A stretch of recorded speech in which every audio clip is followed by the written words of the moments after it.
ਸਾਰਿਆਂ ਨੂੰ ਸਤਿ ਸ਼੍ਰੀ ਅਕਾਲ। ਸਵਾਗਤ ਹੈ ਤੁਹਾਡਾ ਸੰਦੀਪ ਸਿੰਘ ਕਲਾਸਿਸ ਦੇ ਵਿੱਚ। ਸੋ ਅੱਜ ਦੀ ਇਸ ਵੀਡੀਓ ਦੇ ਵਿੱਚ ਆਪਾਂ ਮੈਥਸ ਪੈਡਾਗੋਜੀ ਦੇ ਬਾਰੇ ਗੱਲ ਕਰਾਂਗੇ। ਤੇ ਇਸ ਤੋਂ ਪਹਿਲਾਂ ਕਿ ਆਪਾਂ ਵੀਡੀਓ ਦੀ ਸ਼ੁਰੂਆਤ ਕਰੀਏ, ਜੋ ਵੀ ਇਸ ਚੈਨਲ ਤੇ ਨਵੇਂ ਆਏ ਨੇ ਉਹ ਚੈਨਲ ਨੂੰ ਸਬਸਕ੍ਰਾਈਬ, ਲਾਈਕ ਔਰ ਸ਼ੇਅਰ ਜ਼ਰੂਰ ਕਰਿਓ। ਬੈਲ ਆਈਕਨ ਵੀ ਜ਼ਰੂਰ ਪ੍ਰੈਸ ਕਰਿਓ ਤਾਂ ਕਿ ਆਉਣ ਵਾਲੀਆਂ ਵੀਡੀਓਜ਼ ਦੀ ਜਿਹੜੀ ਜਾਣਕਾਰੀ ਹੈ ਤੁਹਾਨੂੰ ਸਭ ਤੋਂ ਪਹਿਲਾਂ ਮਿਲ ਸਕੇ। ਸੋ ਜਿਹੜੀ ਇਹ ਮੈਥ ਜਿਹੜੀ ਆਪਾਂ ਅੱਜ ਪੈਡਾਗੋਜੀ ਕਰਾਂਗੇ, ਇਹ ਪੇਪਰ 1 ਔਰ 2 ਦੋਨਾਂ ਲਈ ਹੈ। ਠੀਕ ਹੈ ਜੀ, ਪੇਪਰ 1 ਐਂਡ 2। ਸੋ ਮੈਨੂੰ ਕਈਆਂ ਜਣਿਆਂ ਨੇ ਕਮੈਂਟ ਕਰਕੇ ਵੀ ਕਿਹਾ ਕਿ ਸਰ ਤੁਸੀਂ ਮੈਂਸ਼ਨ ਜ਼ਰੂਰ ਕਰਿਆ ਕਰੋ ਕਿ ਪੇਪਰ 1 ਐਂਡ 2। ਸੋ ਮੈਂ ਇਹਦੇ ਵਿੱਚ ਦੱਸ ਰਿਹਾ ਕਿ ਜਿਹੜੀ ਇਹ ਪੈਡਾਗੋਜੀ ਹੈ ਇਹ ਦੋਨੋਂ ਪੇਪਰਸ ਲਈ ਹੈ। ਠੀਕ ਹੈ ਜੀ, ਪੇਪਰ 1 ਐਂਡ 2। ਸੋ ਪਹਿਲਾਂ ਆਪਾਂ ਅੱਜ ਥੋੜ੍ਹੇ ਜਿਹੇ ਜਿਹੜੇ ਇਹਦੇ ਕਨਸੈਪਟਸ ਨੇ ਆਪਾਂ ਉਹ ਹੀ ਦੇਖਾਂਗੇ, ਤੇ ਉਸ ਤੋਂ ਬਾਅਦ ਅਸੀਂ ਇਹਦੇ ਵਿੱਚੋਂ ਵੀ ਕੁਐਸਚਨਸ ਆਉਂਦੇ ਨੇ, ਤੇ ਉਸ ਤੋਂ ਬਾਅਦ ਆਪਾਂ ਕੋਸ਼ਿਸ਼ ਕਰਾਂਗੇ ਜਿਹੜੇ ਕਿ ਪੈਡਾਗੋਜੀ ਦੇ ਜਿਹੜੇ ਇੰਪੋਰਟੈਂਟ ਕੁਐਸਚਨਸ ਨੇ ਆਪਾਂ ਫਿਰ ਕੁਐਸਚਨਸ ਨੂੰ ਆਪਾਂ ਰਿਵਾਈਜ਼ ਕਰੀਏ। ਸੋ ਆਪਾਂ ਹੁਣ ਵੀਡੀਓ ਦੀ ਸ਼ੁਰੂਆਤ ਕਰਦੇ ਹਾਂ ਮੈਥ ਪੈਡਾਗੋਜੀ ਦੀ, ਕਿਉਂਕਿ ਪੈਡਾਗੋਜੀ ਦੇ ਤੇ ਬਹੁਤ ਜ਼ਿਆਦਾ ਕਨਸੈਪਟ ਨਹੀਂ ਹੈਗੇ, ਤੇ ਸੋ ਉਹਨੂੰ ਆਪਾਂ ਕੋਸ਼ਿਸ਼ ਕਰਾਂਗੇ ਕਿ ਜਲਦੀ ਆਪਾਂ ਇਹਨੂੰ ਖ਼ਤਮ ਕਰੀਏ, ਹੈ ਨਾ। ਸੋ ਦੇਖੋ, ਪਹਿਲਾਂ ਤਾਂ ਓਬਜੈਕਟਿਵਸ ਆਫ ਮੈਥਮੈਟਿਕਸ, ਕਿ ਮੈਥਮੈਟਿਕਸ ਦੇ ਜਿਹੜੇ ਉਦੇਸ਼ ਕੀ ਨੇ। ਠੀਕ ਹੈ ਜੀ, ਸੋ ਜਿਹੜੇ ਉਹਦੇ ਉਦੇਸ਼ ਹੈ ਉਹਦੇ ਵਿੱਚ ਦੇਖੋ ਕੀ ਆਉਂਦੇ ਨੇ ਕਿ children learn to enjoy mathematics. ਠੀਕ ਹੈ, ਬੱਚੇ ਜਿਹੜੇ ਮੈਥ ਨੂੰ ਇੱਕ ਇੱਦਾਂ ਕੋਈ ਹਊਆ ਨਾ ਮੈਥ ਨੂੰ ਸਮਝਣ। ਠੀਕ ਹੈ, ਬੱਚੇ ਮੈਥਸ ਨੂੰ ਇੰਜੋਏ ਕਰਨ। ਇਹ ਜਿਹੜਾ ਹੈ ਜਿਹੜਾ ਅਧਿਆਪਨ ਹੈ, ਜਿਹੜਾ ਪੈਡਾਗੋਜੀ, ਇਹ ਉਹਦਾ ਮੇਨ ਜਿਹੜਾ ਓਬਜੈਕਟਿਵ ਹੈ ਕਿ ਬੱਚੇ ਜਿਹੜਾ ਮੈਥਮੈਟਿਕਸ ਨੂੰ ਇੰਜੋਏ ਕਰਨ। ਠੀਕ ਹੈ, making mathematics a part of children's life experience. ਜਿਹੜਾ ਮੈਥ ਹੈ ਉਹ ਬੱਚਿਆਂ ਦੇ ਡੇਲੀ ਲਾਈਫ ਤੇ ਜਿਹੜੇ ਉਹ ਐਕਸਪੀਰੀਅੰਸ ਹੁੰਦੇ ਨੇ, ਉਹ ਉਹਦੇ ਵਿੱਚ ਜਿਹੜਾ ਮੈਥਮੈਟਿਕਸ ਨੂੰ ਸ਼ਾਮਿਲ ਕਰਨਾ ਚਾਹੁੰਦੇ ਨੇ। ਠੀਕ ਹੈ ਨਾ ਜੀ, ਤਾਂ ਕਿ ਬੱਚੇ ਆਪਣੀ ਡੇਲੀ ਲਾਈਫ ਦੇ ਵਿੱਚ ਦੇਖਣ ਕਿ ਮੈਥਸ ਕਿੱਥੇ ਕਿੱਥੇ ਉਹ ਯੂਜ਼ ਕਰਦੇ ਨੇ। ਠੀਕ ਹੈ ਜੀ, ਤੀਸਰਾ ਆ ਜਾਂਦਾ ਜੀ ਟੂ ਡਿਵੈਲਪ ਲੌਜੀਕਲ ਥਿੰਕਿੰਗ। ਇਹ ਇੱਕ ਮੇਨ ਪੁਆਇੰਟ ਆ ਕਿ ਲੌਜੀਕਲ ਥਿੰਕਿੰਗ ਬੱਚੇ ਦੇ ਵਿੱਚ ਡਿਵੈਲਪ ਕਰਨੀ। ਸੋ ਮੈਥਮੈਟਿਕਸ ਦੇ ਨਾਲ ਕੀ ਹੁੰਦਾ ਹੈ ਕਿ ਬੱਚੇ ਦੇ ਜਿਹੜਾ ਲੌਜਿਕ ਹੈ, ਜਿਹੜਾ ਉਹਦੇ ਜਿਹੜਾ ਬ੍ਰੇਨ ਦੇ ਵਿੱਚ ਜਿਹੜਾ ਉਹਦੇ ਜਿੱਥੋਂ ਉਹ ਲੌਜੀਕਲੀ ਸੋਚਦਾ ਹੈ, ਠੀਕ ਹੈ ਜੀ, ਉਹ ਇਹਨੂੰ ਡਿਵੈਲਪ ਕਰਦਾ ਹੈ। ਠੀਕ ਹੈ ਜੀ, ਮੈਥਮੈਟਿਕਸ ਤੇ ਉਸ ਨੂੰ ਡਿਵੈਲਪ ਕਰਨਾ ਬੱਚਿਆਂ ਦੇ ਅੰਦਰ, ਇਹੀ ਮੈਥਮੈਟਿਕਸ ਦਾ ਜਿਹੜਾ ਹੈ ਆਬਜੈਕਟਿਵ ਹੈ। Children understand the basic structure of mathematics like arithmetic, algebra, geometry and etc. ਸੋ ਉਹਨਾਂ ਦਾ ਇਹੀ ਉਦੇਸ਼ ਹੈ ਕਿ ਜਿਹੜੇ ਬੱਚੇ ਹੈ ਉਹ ਬੇਸਿਕ ਜਿਹੜੇ ਸਟਰਕਚਰਸ ਨੇ ਮੈਥਮੈਟਿਕਸ ਦੇ, like arithmetic, algebra, geometry, cube ਕੀ ਹੁੰਦਾ ਹੈ, ਟ੍ਰਾਇੰਗਲ ਕੀ ਹੁੰਦਾ ਹੈ, ਸੋ ਇਹ ਚੀਜ਼ਾਂ ਨੂੰ ਬੜਾ ਜਿਹੜਾ ਬੱਚਾ ਹੈ ਉਹ ਗ੍ਰੈਬ ਜਿਹੜਾ ਕਰ ਸਕੇ। ਠੀਕ ਹੈ ਜੀ, ਸਿੱਖੋ ਇਹਦੇ ਅੱਗੇ ਇੱਕ ਟੌਪਿਕ ਆਉਂਦਾ ਹੈ ਜੀ ਕੰਸੈਪਟ ਮੈਪਿੰਗ। ਇਹਨੂੰ ਅਸੀਂ ਨਾਮ ਤੋਂ ਯਾਦ ਰੱਖਣਾ ਹੈ। ਮੈਪ ਕੀ ਹੁੰਦਾ ਹੈ ਕਿ ਇੱਕ ਜਗ੍ਹਾ ਤੋਂ ਅਸੀਂ ਦੂਸਰੀ ਜਗ੍ਹਾ ਤੱਕ ਜਾਣਾ ਹੈ, ਸਾਨੂੰ ਉਹ ਰਸਤਾ ਦਿਖਾਉਂਦਾ ਹੈ ਮੈਪ। ਠੀਕ ਹੈ ਨਾ ਜੀ, ਸੋ ਇਹਦੇ ਵਿੱਚ ਵੀ ਕੰਸੈਪਟ ਵਿੱਚ ਵੀ ਕੁਝ ਇਸ ਤਰ੍ਹਾਂ ਹੀ ਹੈ ਕਿ ਇਹ ਜੀ it is a systematic drawing which shows relationship between ਦਾ ਕੰਸੈਪਟ। ਇਹ ਕੰਸੈਪਟਸ ਦੇ ਵਿੱਚ ਜਿਹੜਾ ਰਿਲੇਸ਼ਨਸ਼ਿਪ ਹੈ ਉਹ ਜਿਹੜਾ ਹੈ ਸਾਨੂੰ ਦੱਸਦਾ ਹੈ। ਠੀਕ ਹੈ ਜੀ, ਇਹ ਇਟ ਇਜ਼ ਅ ਹਾਇਰਾਰਕੀਕਲ ਸਟਰਕਚਰ। ਠੀਕ ਹੈ, ਇਹ ਇੱਕ ਪੂਰੇ ਸੀਕੁਐਂਸ, ਇੱਕ ਆਰਡਰਲੀ ਦੇ ਵਿੱਚ ਕੰਮ ਕਰਦਾ ਹੈ। It connects the new concept with previous. ਦੇਖੋ ਇਹ ਇੰਪੋਰਟੈਂਟ ਚੀਜ਼ ਹੈ ਕਿ ਜਿਹੜਾ ਨਿਊ ਕੰਸੈਪਟ ਅਸੀਂ ਕੋਈ ਵੀ ਪੜ੍ਹਦੇ ਹਾਂ, ਠੀਕ ਹੈ ਜੀ, ਇਹ ਕੰਸੈਪਟ ਮੈਪਿੰਗ ਕੀ ਕਰਦੇ, ਉਹਨੂੰ ਪ੍ਰੀਵੀਅਸ ਜਿਹੜੀ ਨੌਲੇਜ ਹੈ ਉਹਦੇ ਨਾਲ ਉਹਨੂੰ ਜੋੜਦੀ ਹੈ। ਠੀਕ ਹੈ ਜੀ, ਪ੍ਰੀਵੀਅਸ ਦੇ ਨਾਲ ਇਸ ਨੂੰ ਜੋੜਦੀ ਹੈ। ਤੇ it is a method which makes learning successful. ਠੀਕ ਹੈ, ਇਹਦਾ ਜਿਹੜਾ ਇੱਕ ਮੇਨ ਇਹ ਕੀ ਚੀਜ਼ ਹੈ ਕਿ ਇੱਦਾਂ ਦਾ ਇੱਕ ਮੈਥਡ ਹੈ ਕਿ ਜਿਹਦੇ ਨਾਲ ਜਿਹੜੀ ਲਰਨਿੰਗ ਹੈ ਉਹ ਬੜੀ ਸਕਸੈਸਫੁਲ ਜਿਹੜੀ ਹੈ ਚੱਲਦੀ ਹੈ। It can be build either by teacher or learner. ਠੀਕ ਹੈ ਜੀ, ਇਹ ਟੀਚਰ ਔਰ ਲਰਨਰ ਦੋਨਾਂ ਦੁਆਰਾ ਹੀ ਜਿਹੜਾ ਹੈ ਇਹਨੂੰ ਅਸੀਂ ਬਿਲਡ ਕਰ ਸਕਦੇ ਹਾਂ ਕਿ ਟੀਚਰ ਨੇ ਜਿਹੜੇ ਗੁਰੂ 'ਚ ਪੜ੍ਹਾਉਣਾ ਹੈ ਨਿਊ ਕੰਸੈਪਟ, ਤਾਂ ਉਹ ਪ੍ਰੀਵੀਅਸ ਕੰਸੈਪਟ ਨੂੰ ਨਾਲ ਲੈ ਕੇ ਜਿਹੜੇ ਬੱਚਿਆਂ ਨੂੰ ਪੜ੍ਹਾ ਸਕਦੇ। ਠੀਕ ਹੈ ਜੀ, ਸੋ ਉਸ ਤੋਂ ਅੱਗੇ ਆ ਜਾਂਦੇ ਜੀ ਸਿਮਟਰੀ। ਕਿ ਸਿਮਟਰੀ ਕੀ ਹੁੰਦੀ ਆ? The quality of being made up of exactly similar parts facing each other on around on axis. ठीक है, the quality of being made up of exactly similar part। ठीक है जी, देखो ਸਿਮਟਰੀ ਕੀ ਹੁੰਦੀ ਹੈ, ਅਗਰ ਇਸ ਨੂੰ ਦੇਖੀਏ ਅਸੀਂ ਥੋੜਾ ਇੱਕ ਡਾਇਗਰਾਮ ਦੇ ਨਾਲ ਅਗਰ ਦੇਖੀਏ, ਦੇਖੋ ਸਾਡੇ ਕੋਲ ਕੋਈ ਅਗਰ ਟ੍ਰਾਇੰਗਲ ਹੈ, ਇਹਦੀ ਸਿਮਟਰੀ ਜਿਹੜੀ ਸਾਨੂੰ ਕਿਵੇਂ ਪਤਾ ਚੱਲੇਗੀ? ਦੇਖੋ ਅਗਰ ਅਸੀਂ ਇਸ ਨੂੰ ਸੈਂਟਰ ਤੋਂ ਅਸੀਂ ਇਹਨੂੰ ਇਸਦਾ ਇੱਕ ਸੈਂਟਰ ਅਸੀਂ ਲੱਭ ਲਈਏ, ਠੀਕ ਹੈ ਜੀ, ਟ੍ਰਾਇੰਗਲ ਦਾ। ਤੇ ਅਗਰ ਅਸੀਂ ਇਹਦੀ ਜਿਹੜੀਆਂ ਵੀ ਐਕਸਿਸ ਨੇ, ਮਤਲਬ ਇਹਦੀ ਆਹ ਐਕਸਿਸ ਹੈ, ਠੀਕ ਹੈ, ਮਤਲਬ ਇਹਦੇ ਆਪਾਂ ਵਰਟੈਕਸ ਕਹਿ ਦਈਏ ਜਾਂ ਠੀਕ ਹੈ ਐਕਸਿਸ ਸਮਝ ਲਈਏ। ਤੇ ਅਗਰ ਅਸੀਂ ਇਹਦੇ ਮੰਨ ਲਓ ਆ ਫਰਸਟ ਐਕਸਿਸ ਹੈ, ਇਹ ਸੈਕਿੰਡ ਹੈ, ਅਗਰ ਇਸਦੇ ਫਰਸਟ ਨੂੰ ਕਾਰਨਰ ਨੂੰ ਵਰਟੈਕਸ ਨੂੰ ਅਸੀਂ ਸੈਕਿੰਡ ਦੇ ਨਾਲ ਮਿਲਾਉਂਦੇ ਹਾਂ, ਕੀ ਇਹ ਪ੍ਰੋਪਰਲੀ ਮੈਚ ਕਰਕੇ ਇੱਕ ਸਿਮਟਰੀ ਬਣਾ ਦਿੰਦਾ ਹੈ, ਠੀਕ ਹੈ ਜੀ। ਤੇ ਇਸੇ ਨੂੰ ਹੀ ਅਸੀਂ ਸਿਮਟਰੀ ਕਹਿ ਦਿੰਦੇ ਕਿ ਜਦੋਂ ਕੋਈ ਵੀ ਸਾਡੇ ਕੋਲ ਕੋਈ ਵੀ ਚੀਜ਼ ਹੋਵੇ, ਲਾਈਕ ਇਹਦੀ ਅਸੀਂ ਕੋਈ ਐਗਜ਼ਾਮਪਲ ਪੇਜ ਦੀ ਲੈ ਸਕਦੇ ਹਾਂ। ਕੋਈ ਸਕੁਆਇਰ ਹੈ, ਅਗਰ ਅਸੀਂ ਸਕੁਆਇਰ ਨੂੰ ਅਸੀਂ ਸੈਂਟਰ ਦੇ ਦੋ ਪਾਰਟਸ ਦੇ ਵਿੱਚ ਚਾਰ ਡਿਵਾਈਡ ਕਰੀਏ, ਜਦੋਂ ਅਸੀਂ ਇਹਨਾਂ ਨੂੰ ਫੋਲਡ ਕਰਾਂਗੇ, ਮਤਲਬ ਇਹ ਵਾਲੀ ਐਕਸਿਸ ਨੂੰ ਇਹਦੇ ਨਾਲ ਮਿਲਾ ਦਾਂਗੇ, ਇਹਨੂੰ ਇਹਦੇ ਨਾਲ ਮਿਲਾ ਦਾਂਗੇ, ਤਾਂ ਉਹ ਫਿਰ ਇੱਕ ਸਕੁਆਇਰ ਹੀ ਬਣੇਗਾ, ਠੀਕ ਹੈ ਜੀ। ਸੋ ਇਹਨੂੰ ਇੱਕ ਤਰ੍ਹਾਂ ਦੀ ਸਿਮਟਰੀ ਅਸੀਂ ਕਹਿ ਦਿੰਦੇ ਹਾਂ, ਠੀਕ ਹੈ ਜੀ। ਆਪਾਂ ਜਿਓਮੈਟਰੀ ਦੇ ਜਿਹੜਾ ਸੈਕਿੰਡ ਪਾਰਟ ਆਪਾਂ ਕੀਤਾ ਸੀ, ਉਹਦੇ ਵਿੱਚ ਵੀ ਮੈਂ ਇਹ ਦੱਸਿਆ ਸੀ ਸਿਮੈਟਰੀ ਦਾ, ਠੀਕ ਹੈ ਜੀ। ਤੇ ਉਹਦੇ ਵਿੱਚ ਫਿਰ ਪੁੱਛਦੇ ਆ ਕਿ symmetry of line, axis of rotation, ਠੀਕ ਹੈ। ਇਸ ਤੋਂ ਅੱਗੇ ਆ ਜਾਂਦਾ ਜੀ tessellation, tiling. It is created when shape is repeated over and over again, covering a plane without any gaps or overlaps, ਠੀਕ ਹੈ ਜੀ। ਇਹਦੇ ਵਿੱਚ ਦੇਖੋ ਹੁਣ ਕੀ ਹੁੰਦਾ ਵੀ, ਜਿਵੇਂ ਤੁਸੀਂ ਦੇਖਿਆ ਘਰ ਦੇ ਵਿੱਚ ਸਾਡੇ ਟਾਈਲਸ ਲੱਗੀਆਂ ਹੁੰਦੀਆਂ ਨੇ, ਠੀਕ ਹੈ। ਅਗਰ ਸਾਡਾ ਮੰਨ ਲਓ ਆ ਸਾਡਾ ਕੋਈ ਘਰ ਦਾ ਵਿਹੜਾ ਹੈ, ਠੀਕ ਹੈ, ਅਗਰ ਇੱਥੇ ਕੋਈ ਟਾਈਲਸ ਲੱਗੀਆਂ ਨੇ, ਠੀਕ ਹੈ, ਮੰਨ ਲਓ ਸਕੁਆਇਰ ਸ਼ੇਪ ਦੀਆਂ ਜਿਹੜੀਆਂ ਟਾਈਲਸ ਸਾਡੇ ਘਰ ਲੱਗੀਆਂ ਨੇ, ਠੀਕ ਹੈ ਜੀ, ਉਹਦੇ ਵਿੱਚ ਦੇਖੋ ਕਦੀ ਵੀ ਕੋਈ ਗੈਪ ਨਹੀਂ ਹੁੰਦਾ। ਤੁਸੀਂ ਦੇਖਿਆ ਹੋਊਗਾ ਉਹ ਟਾਈਲਸ ਹਮੇਸ਼ਾ ਇਦਾਂ ਪ੍ਰੋਪਰ ਚੱਲਦੀ ਹੈ, ਠੀਕ ਹੈ। ਇਹਨੂੰ ਹੀ ਬਸ ਟੈਸਲੇਸ਼ਨ ਕਹਿੰਦੇ ਆ, ਟਾਈਲਿੰਗ। ਹੁਣ ਇਹ ਕਿਸੇ ਵੀ ਤਰ੍ਹਾਂ ਦੀ ਹੋ ਸਕਦੀ ਹੈ, ਮੰਨ ਲਓ ਕੋਈ ਇਹ ਇਦਾਂ ਦੀ ਵੀ ਟਾਈਲ ਹੋ ਸਕਦੀ ਹੈ, ਠੀਕ ਹੈ, ਜਿਹੜੀਆਂ ਲਗਾਤਾਰ ਚੱਲਦੀਆਂ ਰਹਿਣ ਆਪਸ 'ਚ, ਠੀਕ ਹੈ ਜੀ, ਵਿੱਚ ਕੋਈ ਵੇਲ ਨਾ ਹੋਵੇ, ਐਦਾਂ ਹੀ ਇੱਥੇ ਇੱਥੇ ਫੇਰ ਜੁੜ ਜਾਣਗੇ ਟਾਇਲ ਇੱਕ, ਠੀਕ ਹੈ। ਸੋ ਇਹਨੂੰ ਆਪਾਂ ਕੀ ਕਹਿ ਦਿੰਦੇ ਹਾਂ, ਇਹਨੂੰ ਟਾਇਲੇਸ਼ਨ ਕਹਿ ਦਿੰਦੇ ਹਾਂ, ਠੀਕ ਹੈ ਜੀ। ਇਹ 'ਚੋਂ ਕਈ ਵਾਰ ਕੁਐਸਚਨ ਪੁੱਛ ਲੈਂਦੇ ਆ, ਹਨਾ। ਦੇਖੋ ਇਸ ਤੋਂ ਅੱਗੇ ਇੱਕ ਇੰਪੋਰਟੈਂਟ ਹੈ ਸਭ ਤੋਂ, ਇੰਡਕਟਿਵ ਮੈਥਡ ਔਰ ਡਿਡਕਟਿਵ ਮੈਥਡ, ਠੀਕ ਹੈ ਜੀ। ਇਹਦੇ ਵਿੱਚੋਂ ਜਿਹੜੇ ਕੁਐਸਚਨਸ ਨੇ ਉਹ ਹਮੇਸ਼ਾ ਆਉਂਦੇ ਨੇ ਕਿ ਇੰਡਕਟਿਵ ਮੈਥਡ ਕਿਹੜਾ ਹੁੰਦਾ ਹੈ ਔਰ ਡਿਡਕਟਿਵ ਕਿਹੜਾ ਹੁੰਦਾ ਹੈ, ਠੀਕ ਹੈ। ਦੇਖੋ ਇੰਡਕਟਿਵ ਮੈਥਡ ਕਿਹੜਾ ਹੁੰਦਾ ਹੈ ਕਿ it is a process of arriving at a conclusion based on set of observation. Inductive method ਕੀ ਹੁੰਦਾ ਜੀ, ਅਸੀਂ ਕਿਸੇ ਵੀ ਕਨਕਲੂਜਨ ਤੱਕ ਪਹੁੰਚਦੇ ਹਾਂ based on set of observation. ਅਸੀਂ ਕੁਝ ਆਬਜ਼ਰਵੇਸ਼ਨ ਨੂੰ ਲੈ ਕੇ ਚੱਲਦੇ ਹਾਂ ਤੇ ਫਿਰ ਐਂਡ ਤੇ ਜਾ ਕੇ ਅਸੀਂ ਕੋਈ ਕਨਕਲੂਜਨ ਤੇ ਪਹੁੰਚਦੇ ਹਾਂ, ਠੀਕ ਹੈ ਜੀ। For example in this first examples are given and then conclusion is drawn. ਅਸੀਂ ਪਹਿਲਾਂ ਐਗਜ਼ਾਮਪਲਸ ਦੇ ਥਰੂ ਜਿਹੜੇ ਉਹ ਕਨਸੈਪਟ ਨੂੰ ਸਮਝਣ ਦੀ ਕੋਸ਼ਿਸ਼ ਕਰਦੇ ਹਾਂ ਤੇ ਫਿਰ ਅਸੀਂ ਉਹਦੇ ਕਿਸੇ ਕਨਕਲੂਜਨ ਤੇ ਪਹੁੰਚਦੇ ਹਾਂ, ਠੀਕ ਹੈ ਜੀ। ਫਸਟ ਅਸੀਂ ਐਗਜ਼ਾਮਪਲਸ ਤੋਂ ਚੱਲਦੇ ਹਾਂ, ਫਿਰ ਅਸੀਂ ਜਾ ਕੇ ਕਿਸੇ ਕਨਕਲੂਜਨ ਤੇ ਪਹੁੰਚਦੇ ਹਾਂ, ਠੀਕ ਹੈ ਜੀ। ਸੋ ਜਿਵੇਂ ਕਿ ਇਹਦੀ ਜੇ ਮੈਂ ਐਗਜ਼ਾਮਪਲ ਦੇਵਾਂ, ਜਿਵੇਂ ਇੰਗਲਿਸ਼ ਦੇ ਨਾਲ ਜਾਂ ਅਗਰ ਪੰਜਾਬੀ ਦੇ ਨਾਲ, ਸੋ ਸਿੰਪਲ ਭਾਸ਼ਾ 'ਚ ਕਹੀਏ ਕਿ ਅਸੀਂ ਅਗਰ ਕੋਈ ਗ੍ਰਾਮਰ ਸਿੱਖਣੀ ਹੈ, ਠੀਕ ਹੈ, ਅਸੀਂ ਕੋਈ ਗ੍ਰਾਮਰ ਸਿੱਖਣੀ, ਗ੍ਰਾਮਰ 'ਚ ਅਸੀਂ ਕੁਛ ਵੀ ਸਮਝ ਲਈਏ ਕਿ ਮਤਲਬ ਅਸੀਂ ਨਾਊਨ ਬਾਰੇ ਅਸੀਂ ਪਤਾ ਕਰਨਾ ਹੈ, ਤਾਂ ਅਸੀਂ ਸਿੱਧਾ ਨਾਊਨ ਦੀ ਡੈਫੀਨੇਸ਼ਨ ਵਗੈਰਾ ਤੇ ਨਹੀਂ ਜਾਵਾਂਗੇ। ਅਸੀਂ ਕੀ ਕਵਾਂਗੇ ਕਿ ਪਹਿਲਾਂ ਅਸੀਂ ਐਗਜ਼ਾਮਪਲਸ ਤੋਂ ਸ਼ੁਰੂ ਕਰਾਂਗੇ, ਐਗਜ਼ਾਮਪਲਸ ਨੂੰ ਸਮਝਾਂਗੇ ਕਿ ਜਿਹਦੇ ਵਿੱਚ ਜਿਹਦੇ ਪੰਜਾਬੀ 'ਚ ਕਹਿ ਦੀ ਖਾਸ ਨਾਮ ਕਿਹੜਾ ਹੈ, ਆਮ ਨਾਮ ਕਿਹੜਾ ਹੈ, ਠੀਕ ਹੈ। ਤੇ ਉਹਦੇ ਤੋਂ ਬਾਅਦ ਹੀ ਅਸੀਂ ਐਗਜ਼ਾਮਪਲਸ ਤੋਂ ਜਾਂਦੇ ਜਾਂਦੇ ਆਪਾਂ ਨਾਊਨ ਨੂੰ ਸਮਝਣ ਦੀ ਕੋਸ਼ਿਸ਼ ਕਰਾਂਗੇ, ਠੀਕ ਹੈ ਜੀ। ਹੁਣ ਇਹ ਗ੍ਰਾਮਰ ਸੀ। ਸੋ ਮੈਥਸ ਦੇ ਵਿੱਚ ਕੀ ਹੁੰਦਾ ਹੈ, ਮੈਥਸ ਦੇ ਵਿੱਚ ਕੋਈ ਵੀ ਐਗਜ਼ਾਮਪਲਸ ਨੇ, ਅਸੀਂ ਉਹ ਐਗਜ਼ਾਮਪਲਸ ਨੂੰ ਸਮਝਦੇ ਸਮਝਦੇ ਅਸੀਂ ਕਿਸੇ ਕਨਸੈਪਟ ਤੱਕ ਜਾਂਦੇ ਹਾਂ, ਠੀਕ ਹੈ ਜੀ। ਜਿਹੜਾ ਇਹਦਾ ਮੇਨ ਇਹਦਾ ਅਸੀਂ ਕੀ ਕਹਿ ਲਈਏ ਕਿ ਇਹ ਕਿਵੇਂ ਚੱਲਦੀ ਹੈ, ਤਾਂ ਇਹ ਹਮੇਸ਼ਾ ਇੰਡਕਟਿਵ ਜਿਹੜੀ ਹੈ ਇਹ ਕਈ ਜਗ੍ਹਾ ਆਉਂਦੀ ਹੈ, ਇੰਡਕਟਿਵ ਹਰੇਕ 'ਚ ਆਉਂਦੀ ਹੈ ਪੈਡਾਗੋਜੀ 'ਚ, ਤੇ ਇਹ ਹਮੇਸ਼ਾ ਪਰਟੀਕੂਲਰ ਟੂ ਜਰਨਲ ਜਾਂਦੇ ਆਪਾਂ, ਪਰਟੀਕੂਲਰ ਟੂ ਜਰਨਲ। ਇਹਨੂੰ ਬਸ ਤੁਸੀਂ ਯਾਦ ਰੱਖ ਲਓ ਕਿ ਪਰਟੀਕੂਲਰ ਟੂ ਜਰਨਲ ਜਿਹੜਾ ਹੁੰਦਾ ਉਹ ਇੰਡਕਟਿਵ ਹੁੰਦਾ ਹੈ। ਪਰਟੀਕੂਲਰ ਮਤਲਬ ਕੋਈ ਵੀ ਪਰਟੀਕੂਲਰ ਚੀਜ਼, ਕੋਈ ਪਰਟੀਕੂਲਰ ਆਪਾਂ ਐਗਜ਼ਾਮਪਲ ਤੋਂ ਸ਼ੁਰੂ ਕਰਾਂਗੇ ਤੇ ਫਿਰ ਆਪਾਂ ਲਾਸਟ ਦੇ ਵਿੱਚ ਜਿਹੜਾ ਹੈ ਕਨਕਲੂਜਨ ਤੱਕ ਆਪਾਂ ਪਹੁੰਚਾਂਗੇ, ਠੀਕ ਹੈ ਜੀ। ਕੌਨਕਰੀਟ ਟੂ ਐਬਸਟਰੈਕਟ ਤੇ ਨੋਨ ਟੂ ਅਨਨੋਨ, ਠੀਕ ਹੈ। ਇਹ ਤੁਸੀਂ ਟਰਮਸ ਯਾਦ ਰੱਖਣੀਆਂ ਨੇ ਜਿੱਥੇ ਵੀ ਕਦੀ ਤੁਹਾਨੂੰ ਉਹਨਾਂ ਨੇ ਕੁਐਸਚਨ 'ਚ ਪੁੱਛ ਲਿਆ ਕਿ known to unknown, concrete to abstract ਜਾਂ ਪਰਟੀਕੂਲਰ ਟੂ ਜਰਨਲ, ਤਾਂ ਉਹਦਾ ਹਮੇਸ਼ਾ ਆਨਸਰ ਕੀ ਹੋਵੇਗਾ ਜੀ, ਇੰਡਕਟਿਵ ਮੈਥਡ, ਠੀਕ ਹੈ ਜੀ।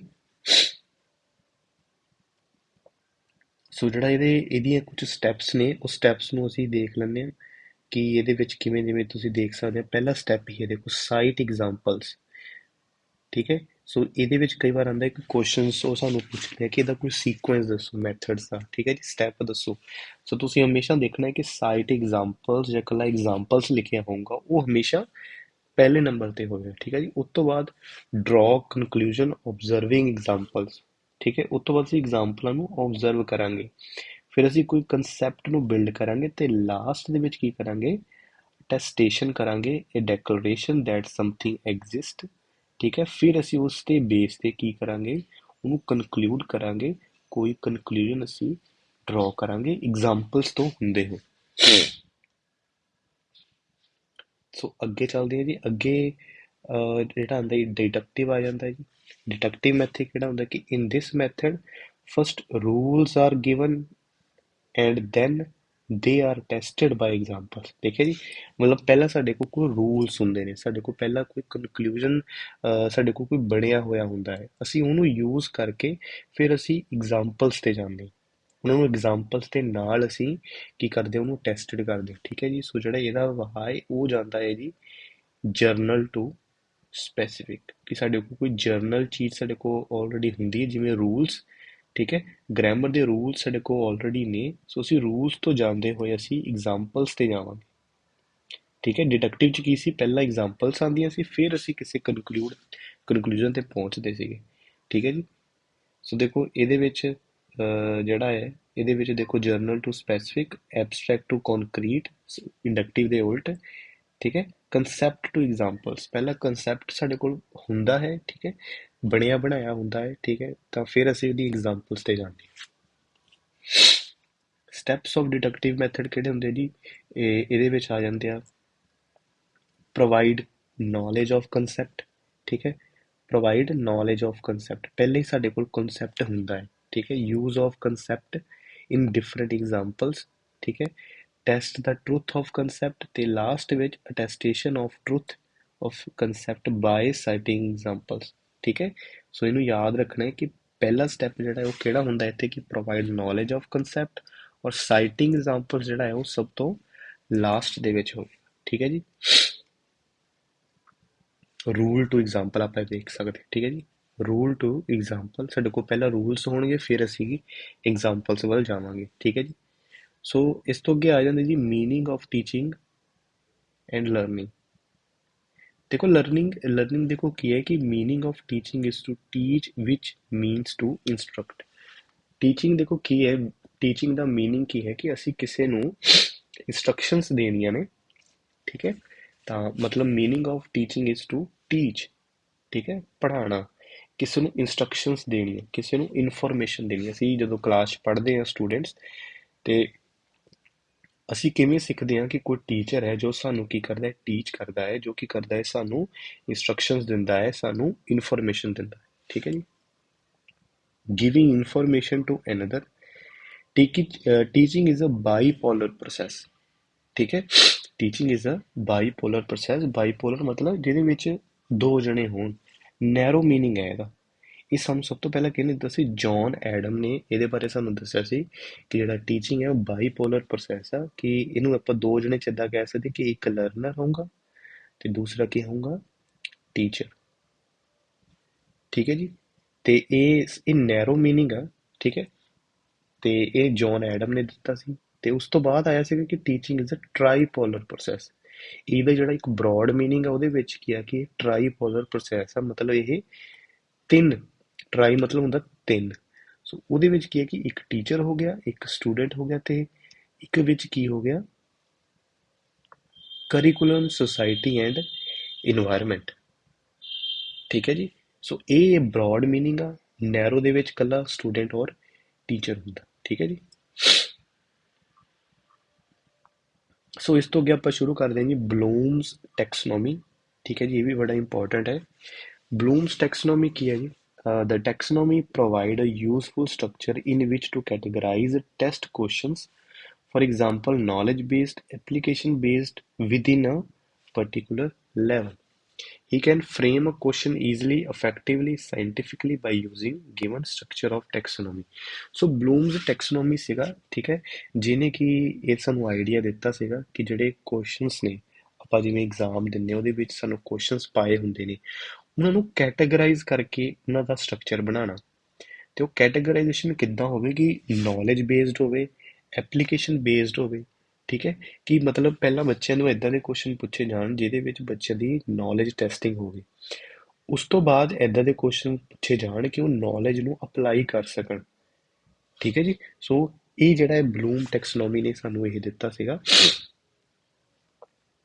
ਠੀਕ ਹੈ, ਕਿ ਇਹਨੇ ਕਿਹਾ ਸੀ ਕਿ ਇੱਦਾਂ ਅਸੀਂ ਕੁਐਸਚਨਸ ਜਿਹੜੇ ਈਜ਼ੀਲੀ ਬਣਾ ਸਕਦੇ ਹਾਂ, ਠੀਕ ਹੈ, ਤੇ ਇਫੈਕਟਿਵਲੀ ਬਣਾ ਸਕਦੇ ਹਾਂ ਤਾਂ ਕਿ ਬੱਚਿਆਂ ਦੇ ਹੁਣ ਇੱਦਾਂ ਨਹੀਂ ਹੈਗਾ ਕਿ ਕੋਈ ਮਤਲਬ ਕੁਐਸਚਨਸ ਅਸੀਂ ਸਟਾਰਟਿੰਗ ਤੋਂ ਅਸੀਂ ਬੜਾ ਮੁਸ਼ਕਿਲ ਕੁਐਸਚਨ ਪਾ ਦਈਏ ਬੱਚੇ ਨੂੰ, ਅਖੀਰ ਤੱਕ ਅਸੀਂ ਈਜ਼ੀ ਪਾ ਦਈਏ।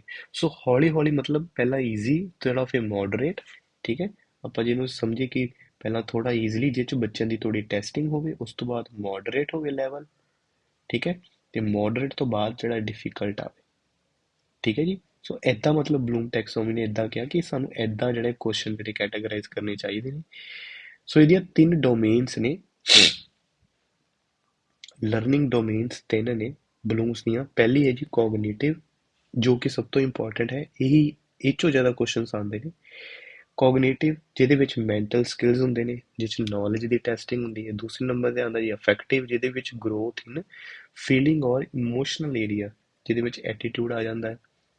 ਤੀਸਰਾ ਹੈ ਜੀ ਸਾਈਕੋਮੋਟਰ, ਜਿਹਦੇ ਵਿੱਚ ਮੈਨੂਅਲ ਔਰ ਫਿਜ਼ੀਕਲ ਸਕਿੱਲਸ ਆ ਜਾਂਦੀਆਂ ਨੇ, ਠੀਕ ਹੈ, ਜਿਹਦੇ ਵਿੱਚ ਅਸੀਂ ਇਨਫੋਰਮੇਸ਼ਨ ਨੂੰ ਗ੍ਰੈਬ ਕਿਵੇਂ ਕਰਦੇ ਹਾਂ ਸਾਡੀਆਂ ਕੁਝ ਮੈਨੂਅਲ ਔਰ ਫਿਜ਼ੀਕਲ ਸਕਿੱਲਸ ਦੇ ਨਾਲ। ਅਫੈਕਟਿਵ ਹੈ ਕਿ ਅਸੀਂ ਇਮੋਸ਼ਨਲੀ ਜਿਹੜੀ ਇਨਫੋਰਮੇਸ਼ਨ ਹੈ ਉਹ ਕਿਵੇਂ ਉਸ ਨੂੰ ਗ੍ਰੈਬ ਕਰਦੇ ਹਾਂ, ਠੀਕ ਹੈ। ਕੋਗਨੇਟਿਵ 'ਚ ਹੁੰਦਾ ਕਿ ਮੈਂਟਲ ਸਕਿੱਲਸ, ਠੀਕ ਹੈ। ਦੇਖੋ ਇਹ ਜਿਹੜਾ ਬਲੂਮ ਟੈਕਸੋਨੋਮੀ ਦਾ ਇਹ ਇੱਕ ਡਾਇਗਰਾਮ ਹੈ, ਜਿਹਦੇ ਤੁਸੀਂ ਦੇਖ ਸਕਦੇ ਹੋ ਕਿ ਇਹ ਤੁਸੀਂ ਬਸ ਇਹ ਧਿਆਨ ਰੱਖਣਾ ਹੈ ਕਿ ਹਮੇਸ਼ਾ ਇਹ ਨੀਚੇ ਤੋਂ ਉੱਪਰ ਜਾਣਾ ਹੈ, ਠੀਕ ਹੈ। ਮਤਲਬ ਜਿਹੜਾ ਨੌਲੇਜ ਹੈ ਇਹ ਕੀ ਹੈ ਜੀ, ਲੋਐਸਟ ਲੈਵਲ ਆ, ਠੀਕ ਹੈ, ਲੋਐਸਟ ਲੈਵਲ ਆ। ਔਰ ਜਿਹੜਾ ਇਵੈਲੂਏਸ਼ਨ ਹੈ ਇਹ ਕਿਹੜਾ ਹੈ ਜੀ, ਇਹ ਹਾਈਐਸਟ ਲੈਵਲ ਆ। ਮਤਲਬ ਇੱਥੇ ਤੱਕ ਕੋਈ ਕੋਈ ਪਹੁੰਚਦਾ, ਠੀਕ ਹੈ, ਮਤਲਬ ਸਟਾਰਟਿੰਗ ਨੌਲੇਜ ਤੋਂ ਹੁੰਦੀ ਹੈ, ਠੀਕ ਹੈ। ਸੋ ਇਹ ਆਪਾਂ ਹੁਣ ਇੱਕ ਵਾਰ ਦੇਖਾਂਗੇ। ਪਹਿਲਾਂ ਕੋਗਨੇਟਿਵ ਦੇਖਦੇ ਹਾਂ ਕਿ ਕੋਗਨੇਟਿਵ ਡੋਮੇਨ 'ਚ ਕੀ ਹੈ। ਦੇਖੋ ਕੋਗਨੇਟਿਵ ਡੋਮੇਨ 'ਚ ਜਿਵੇਂ ਮੈਂ ਕਿਹਾ ਕਿ 1956 ਦੇ ਵਿੱਚ ਸਾਡੇ ਕੋਲ ਇਹਦੀਆਂ 1 2 3 4 5 6 ਡੋਮੇਨਸ ਸੀਗੀਆਂ, ਠੀਕ ਹੈ। ਜਿਵੇਂ ਕਿ ਨੌਲੇਜ ਤੋਂ, ਜਿਵੇਂ ਮੈਂ ਹੁਣੇ ਕਿਹਾ ਕਿ ਨੌਲੇਜ ਕੀ ਹੈ ਜੀ, ਲੋਐਸਟ, ਲੋਐਸਟ ਤੋਂ ਸਟਾਰਟ ਹੋ ਗਏ ਇੱਥੇ ਆਪਾਂ ਹਾਈਐਸਟ ਤੱਕ ਜਾਂਦੇ ਹਾਂ, ਠੀਕ ਹੈ। ਸੋ ਤੁਸੀਂ ਇਹਦਾ ਜ਼ਰੂਰ ਧਿਆਨ ਰੱਖਣਾ ਹੈ। ਦੇਖੋ knowledge, comprehension, application, analysis, synthesis ਤੇ ਇਵੈਲੂਏਸ਼ਨ। ਕਈ ਵਾਰ ਸਾਨੂੰ ਇਹ ਇੱਦਾਂ ਆਪਸ਼ਨਸ ਪਾ ਜਾਂਦੇ ਨੇ, ਠੀਕ ਹੈ, ਤੇ ਸਾਨੂੰ ਮਤਲਬ ਉਲਟ ਪੁਲਟ ਕਰਕੇ ਪਾ ਦਿੰਦੇ ਤੇ ਸਾਨੂੰ ਉਹ ਕਹਿੰਦੇ ਨੇ ਕਿ ਲੋਐਸਟ ਟੂ ਹਾਈਐਸਟ ਜਿਹੜਾ ਹੈ ਇਹਨੂੰ ਅਰੇਂਜ ਕਰੋ। ਸੋ ਅਸੀਂ ਧਿਆਨ ਰੱਖਣਾ ਹੈ ਕਿ ਨੌਲੇਜ ਜਿਹੜਾ ਲੋਐਸਟ ਹੈ ਔਰ ਇਵੈਲੂਏਸ਼ਨ ਹਾਈਐਸਟ ਹੈ, ਠੀਕ ਹੈ ਜੀ। ਸੋ 1956 ਤੋਂ ਬਾਅਦ 2001 ਦੇ ਵਿੱਚ ਇਹਨੂੰ ਥੋੜਾ ਰਿਵਾਈਜ਼ ਕੀਤਾ ਗਿਆ ਸੀਗਾ, ਠੀਕ ਹੈ ਜੀ। ਰਿਵਾਈਜ਼ 'ਚ ਕੀਤਾ ਗਿਆ, ਜਿਵੇਂ ਇਹ ਸਾਰੇ ਨਾਊਨ ਦੀ ਫਾਰਮ 'ਚ ਨੇ, ਇਹਨਾਂ ਨੂੰ ਫਿਰ ਸਾਰਿਆਂ ਨੂੰ ਦੇਖੋ ਆਈਐਨਜੀ ਲੱਗ ਗਏ ਨੇ ਸਾਰਿਆਂ ਦੇ ਪਿੱਛੇ, ਤੇ ਇਹਨਾਂ ਨੂੰ ਕੀ ਕੀਤਾ ਗਿਆ, ਇਹਨਾਂ ਨੂੰ ਇੱਕ ਵਰਬ ਦੀ ਫਾਰਮ 'ਚ ਬਣਾ ਦਿੱਤਾ ਗਿਆ, ਠੀਕ ਹੈ ਜੀ। ਜਿਵੇਂ ਨੌਲੇਜ ਕਿਹ ਬਦਲ ਗਿਆ ਰਿਮੈਂਬਰਿੰਗ ਦੇ ਵਿੱਚ, ਕੰਪਰੀਹੈਂਸ਼ਨ ਕਿਹ ਬਦਲ ਗਿਆ ਅੰਡਰਸਟੈਂਡਿੰਗ ਦੇ ਵਿੱਚ, ਐਪਲੀਕੇਸ਼ਨ ਅਪਲਾਈਂਗ, ਐਨਾਲਾਈਸਿਸ ਬਣ ਗਿਆ ਐਨਾਲਾਈਸਿੰਗ ਦੇ ਵਿੱਚ। ਬਸ ਇੱਥੇ ਚੇਂਜਸ ਆਇਆ ਨੇ ਕਿ ਜਿਹੜਾ ਸਿੰਥਸਿਸ ਹੈ ਇਹ ਇਵੈਲੂਏਟਿੰਗ ਤੇ ਆ ਗਿਆ, ਠੀਕ ਹੈ, ਔਰ ਇੱਕ ਜਿਹੜਾ ਇਵੈਲੂਏਸ਼ਨ ਹੈ, ਮਤਲਬ ਸਿੰਥਸਿਸ ਇਹਨਾਂ ਨੇ ਸਟੈਪ ਜਿਹੜਾ ਹੈ ਉਹ ਖਤਮ ਕਰਕੇ ਐਨਾਲਾਈਸਿਸ ਤੋਂ ਬਾਅਦ ਇਵੈਲੂਏਟਿੰਗ ਆ ਗਿਆ, ਔਰ ਇਵੈਲੂਏਟਿੰਗ ਤੋਂ ਬਾਅਦ ਇੱਕ ਇਹਨਾਂ ਨੇ ਹੋਰ ਐਡ ਕਰਤਾ ਕਿ ਕ੍ਰੀਏਟਿੰਗ, ਕ੍ਰੀਏਟਿੰਗ ਇਹਦੇ ਵਿੱਚ ਹਾਈਐਸਟ ਹੈ, ਠੀਕ ਹੈ ਜੀ, ਔਰ ਰਿਮੈਂਬਰਿੰਗ ਕੀ ਹੈ, ਲੋਐਸਟ, ਠੀਕ ਹੈ। ਹੁਣ ਅਸੀਂ ਇੱਕ ਇੱਕ ਕਰਕੇ ਦੇਖਦੇ ਹਾਂ ਕਿ ਇਹਦਾ ਮਤਲਬ ਕੀ ਹੈ। ਦੇਖੋ ਨੌਲੇਜ ਦਾ ਮਤਲਬ ਕੀ ਹੈ, ਜਿਵੇਂ ਆਪਾਂ ਕੀਤਾ ਹੈ ਕਿ is define as remembering of previous learned material, examples, common terms, basic concept. ਬੱਚਿਆਂ ਨੂੰ ਜਿਵੇਂ ਸਟਾਰਟਿੰਗ ਦੇ ਵਿੱਚ ਕੁਐਸਚਨ ਪੇਪਰ ਬਣੇ ਮੰਨ ਲਓ, ਤੇ ਉਹਦੇ ਸਟਾਰਟਿੰਗ ਦੇ ਵਿੱਚ ਬੱਚਿਆਂ ਕੋਲ ਕੁਐਸਚਨਸ ਕਾਮਨ ਟਰਮਸ ਪੁੱਛਣੀਆਂ ਹੈ, ਮਤਲਬ ਉਹਨਾਂ ਦੀ ਪ੍ਰੀਵੀਅਸ ਨੌਲੇਜ ਚੈੱਕ ਕਰਨੀ, ਠੀਕ ਹੈ। ਦੂਜੇ ਨੰਬਰ ਤੇ ਆਉਂਦਾ ਜੀ comprehension, represents the lowest level of understanding. It refers to a type of understanding or apprehension such that the individual knows what is being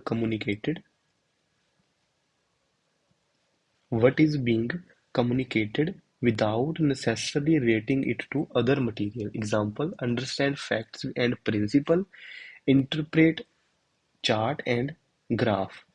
ਠੀਕ ਹੈ। ਹੁਣ ਪਹਿਲਾਂ ਨੌਲੇਜ ਟੈਸਟਿੰਗ ਹੋ ਗਈ, ਉਸ ਤੋਂ ਬਾਅਦ ਕੀ ਹੁੰਦਾ ਕਿ ਬੱਚੇ ਨੇ ਅੰਡਰਸਟੈਂਡ ਕਰਨਾ। ਠੀਕ ਹੈ। ਹੁਣ ਉਹ ਜੋ ਮਤਲਬ ਜਿਵੇਂ ਇੱਥੇ ਲਿਖਿਆ ਐਗਜ਼ਾਮਪਲ ਕਿ ਅੰਡਰਸਟੈਂਡ ਫੈਕਟਸ ਐਂਡ ਪ੍ਰਿੰਸੀਪਲ, ਹੁਣ ਪ੍ਰਿੰਸੀਪਲਸ ਨੂੰ ਜਿਹੜੇ ਹੈ ਸਮਝਣ ਦੀ ਕੋਸ਼ਿਸ਼ ਕਰਨੀ।